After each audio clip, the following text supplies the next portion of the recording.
cannot eat the ginkgo tree's fruit.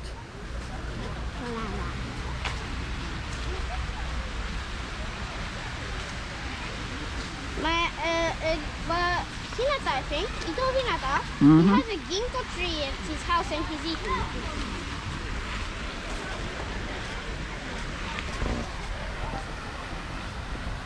Really? Yeah. He had a ginkgo tree in his house. Okay, let's check. Let's check if it's edible or not. I know he was eating it, so maybe it's actually edible.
Oh dear shit.